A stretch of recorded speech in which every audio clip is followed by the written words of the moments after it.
அவ்வளோதான் அந்த மாதிரி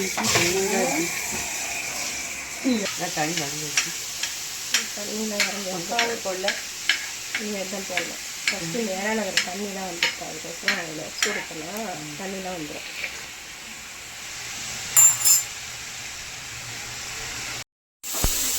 நேரான ஒரு தண்ணிலாம் இதுவாகி ஆகிடுச்சு. எடுத்து வச்சுட்டு இப்போ அதே கடாயில் தோசைக்கல்லில் வெங்காயத்தை போட்டு பச்சை மிளகாய் போட்டு வெங்காயம் பச்சை மிளகாய் உப்பு போட்டு மசாலா எதுவுமே போடல. மசாலா போடணும். இனிமேல் வெங்காயம் நல்லா ஃப்ரை ஆனாலும்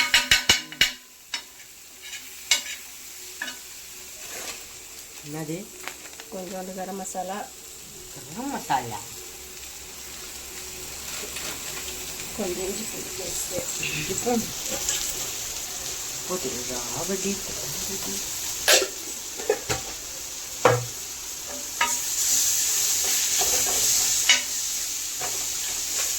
இது வந்து இதை போட்டு அப்படியே ஃப்ரை பண்ணிடுமா? இறா ரொம்ப நேரம் வெந்துச்சுன்னா சவுக்கு ரப்பர் மாதிரி ஆகிடும். அதனால் அது நல்லா ஃப்ரை ஆகணும். இறாவை போட்டு ஒரு கட்டி இப்போ நம்ம இறாவை போட்டுக்கலாம். அப்போவும் இறால தண்ணி இருக்குது.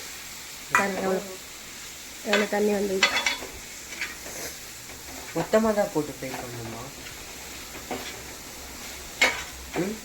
தோசைகள் சின்னதாக கொஞ்சம் கொஞ்சமாக போட்டு பண்ணிக்கலாம். கொஞ்சமாக மிளகாத்தூள் சாப்பாடை வச்சிச்சா வந்துச்சா? சாப்பாடு வடிக்கணும். முடிச்சு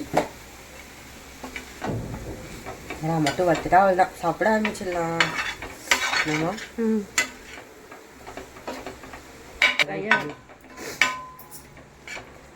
ட்ரை ஆகி நல்லா ஃப்ரை மாதிரி வரணும். தொக்கு மாதிரி இருக்கு. அந்த மாதிரி இல்லாமல்